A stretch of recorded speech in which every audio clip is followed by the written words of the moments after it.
What's up guys, SpartanCat, and in today's BattleCats video, I'm going over a bunch of units that will eventually fall off in the BattleCats. So whether they fall off super early, like Empire of Cats, early Stories of Legend, into the future, or if they make it all the way to the end of the game, but maybe they're just not as viable in Uncanny Legends or Zero Legends, I'm going to give you the scoop on where these units fall off and why. Starting things off, I'm just going to say every normal cat to a degree falls off in middle game, and this is in large part because of the crazed cats and mana cats that end up outclassing them with extra abilities, more movement speed, and usually better stats.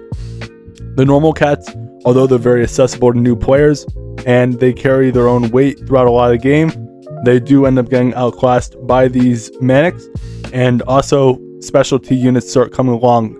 So you're not going to just have to use a generic cat for everything. You can get specialized attackers like Courier and whatnot to deal with a lot of enemies, not just generalists, but also traits. So in Courier's situation, he would be good against reds, but you see that a lot with these normal cats. They get outclassed by units that are able to decimate enemies, particular groups of enemies, and they really do a good job instead of you just having to bring in a mediocre generalist every single stage. The main exception for the normals, however, would be Eraser and Super Feline. Super Feline because you get him so late in the game, and once you get his true form, it's worth it. And then also Eraser Cat will be used throughout a lot of the game as well. Even though there are a lot of great meat shields, Eraser Cat is cheap and has good health, so he'll always have some sort of a purpose. But as for the other ones, it's pretty rough. Moving on, we have Ninja Cat, and he falls off super early. He might be one of the earliest demises on this entire list because he is basically Axe Cat's replacement, and that really doesn't say much. So Ninja Cat, he has bad stats, and although he is good in Stories of Legends, particularly the first chapter, he really doesn't have much of a usage after that. His stats are too low, and he doesn't really do a whole lot, so I feel pretty comfortable putting him there. Next on the list, and this might shock you, is going to be Shisha, and I hate to do this, I'm going to put him in mid. I think it's a little after the whole normal cat fallout thing, so maybe the end of Stories of Legends you start really noticing this, but Shisha's special abilities really do end up stabbing him in the back, because his 100 knockbacks, first of all, as great as his early game, where the enemies are barely touching you, when you start getting the very powerful backliners and stuff in the game, or even surges and things like that, his 100 knockbacks is going to become a huge weakness because his time between attacks is already atrocious. He has this big force swing before his attack, and it's going to be really hard for him to get off his shots if he keeps getting juggled. So that's a huge thing. And then additionally, he only has an immunity to waves for the most part, so that's not going to really fly in a lot of situations. It's great that he does have it, and it makes him very useful in those stages, but he doesn't have a whole lot of other protections. And additionally to that, his mobility and survival is questionable because his 100 knockbacks is supposed to be his main selling point, but it doesn't end up helping him in the late game because of how much damage the enemies do. It's almost like he has a normal number of knockbacks once he starts getting hit with 20,000 damage attacks. So I'm going to have to put him there. It's really sad to see because he used to be the best Nikaluga in my opinion. And even right now, he's still one of the better ones. But the whole Nikaluga franchise is hard to continue using in the late game just due to the way they're built, you know? Next is going to be Cyborg Cat, and I'm going to put her in the late game. I think she has great usage. Her kit can be really good, and in the right stages, she could carry you to a win very easily. But the problem is that those stages become fewer and far between when you get in the late game, and this is because of the aggressiveness of the enemies. In addition to that, you're going to also notice things like Curse, Surge, and all of these horrible things. In addition to the fact that a lot of these stages don't always drop a lot of cash. And when that happens, you're really screwed if you're maining Paris because she costs 3 arms every second.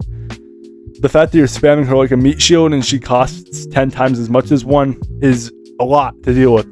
And if you can protect them, that's great. But if you are unable to supply the need of getting 20 or 30 out in the field, which literally costs 5 or 6 Ubers, then you're going to be in trouble. So what you need to do is you need to bring her in a stage with a steady flow of cash, and you also need to make sure that there's no enemies on the other side that can take all of them out in one hit, like a Hacky or something like that, or even shockwaves, surges, anything that can pose a threat to them. They're pretty fragile in that sense, so they're only good against basic units that don't have a ton of crazy abilities or stats, which is why they do start falling off. Mid-game, you will notice that she's not as OP, but you can still get away with using her in a lot of your lineups. But once you get into late game, it is really hard to strategically deploy Cyborg cats, because their price ends up working against them, in addition to them being pretty basic in terms of their niche, which they don't really have much of other than mid-range area attack. You're nothing crazy in that, but bring them in the right stage and they will do great.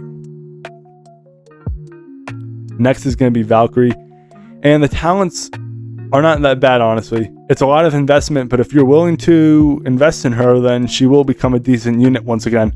But if you're like 90% of people that haven't done that, then she falls off, honestly, pretty early.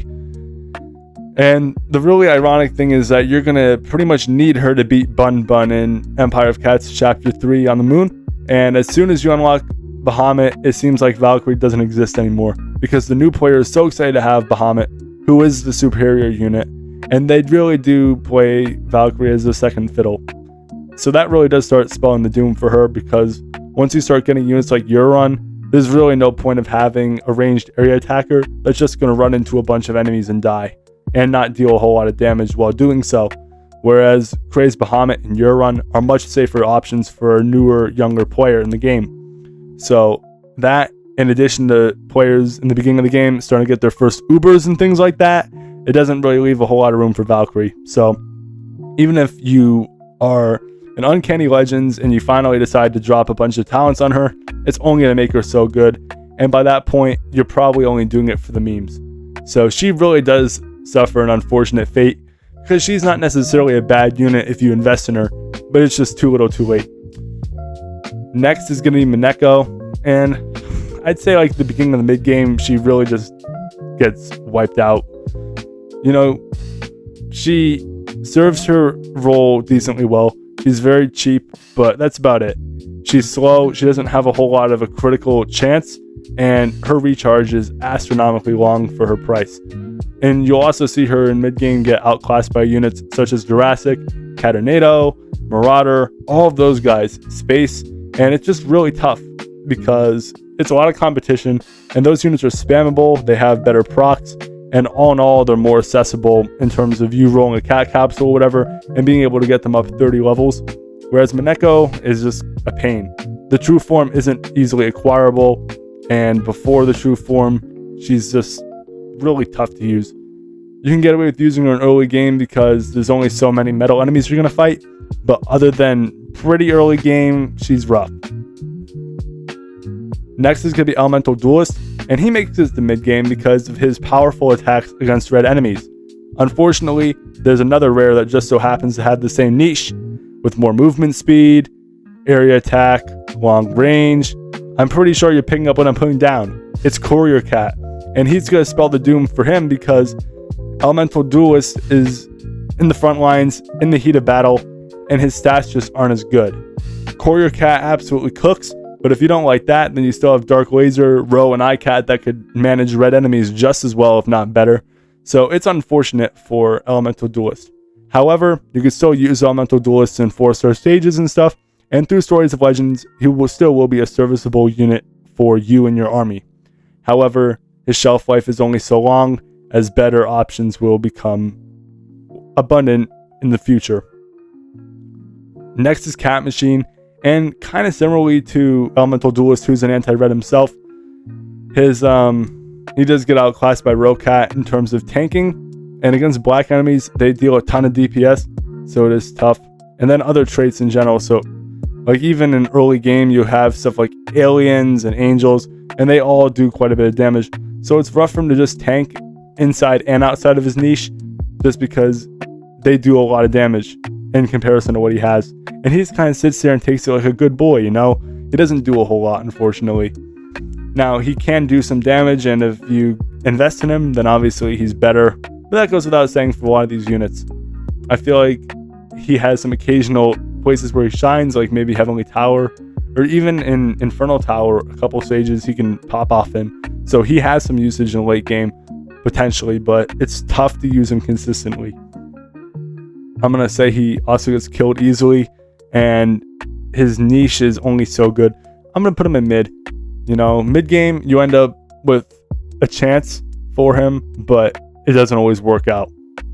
Next on the list is going to be Dancer Cat, and although he seems very promising, and he does have quite a bit of usage, I'm not going to lie, I have him fully talented, and he is pretty solid, but I will say in mid-game, he loses a lot of his footing, and this is mostly because of the amount of investment you need to do, first of all. But in addition to that, his stats are only so good, and I do prefer using units like Euron and even my CC Ubers to deal more damage. Even though his Surge is really cool, which I do like, it's nice, it can deal a lot of damage, and it's area attack and whatnot, so it is useful in that sense. But I do have my talented Mola, which is really nice, and that's in addition to a lot of other units that I can use for DPS. So he's not bad. In fact, he's one of the better purchasable specials in my opinion. I would recommend you in early game to get him because he will help you out, but he does fall off a bit. Next is going to be Bean Cats, and I don't even really know the true form, but all I know is that this is like a wish version of Pirate Cat. And the thing with Bean Cats is the stats. It's just slow, it's a gimmicky unit. I mean, you see the bra and stuff and the 2 Ps in a pod.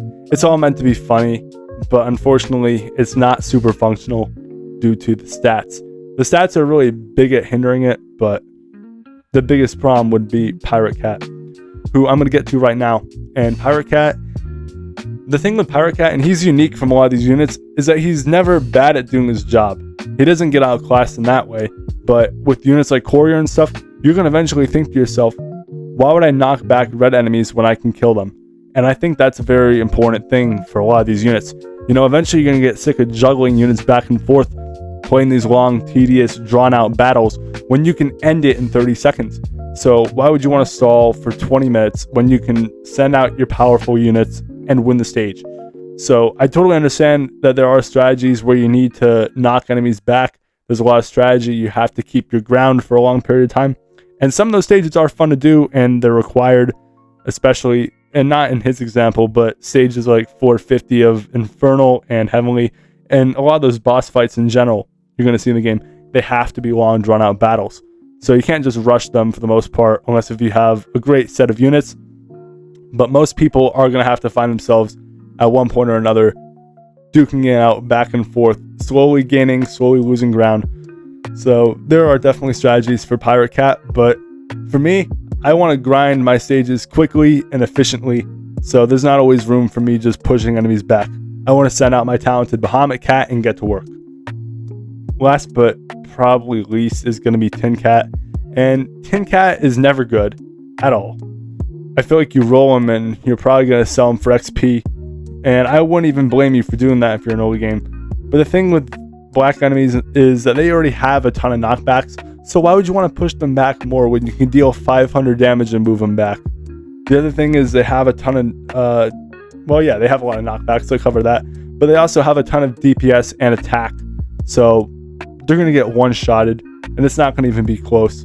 So, I mean, it's really hard to keep them at bay by just pushing them back, when all you have to do is send out Castigizzo or something like that, Dark Laser, Pizza Cat, the list goes on. Even Courier, he's great at juggling them because he deals enough damage to knock a lot of them back, and in groups, he can do a good job juggling them. So there's really no point of pushing them back. I felt like that's one of the funniest gimmicks in the game. We could see up here, I have Paris Cat, who's good through a lot of the game, but it's tough to use her in some situations when the later part of the Battle Cats comes around. And then there's other units that have roles throughout the game, can be useful in some situations, even in late game in the mid category, but they're only so good. And then early, these units were either never good, but you didn't have a better option, or they had a very quick 15 minutes of fame. But let me know what you guys thought down below in the comment section. I'm going to continue trying to do these tier lists every Sunday, 4 p.m. Eastern time. It's fun to do. But if you made it this far, I really appreciate you. We're about to hit 5,000 subscribers, which is absolutely insane, man. That is 5,000 of you that are very devoted to this channel, and I am very devoted to you, so thank you very much. If you enjoyed this video, please make sure to like, subscribe, and turn on notifications so you never miss an upload, and please leave your thoughts down below in the comments. I'd love to see them. Sparring Cat signing off, and I'll see you guys in my next video. Peace.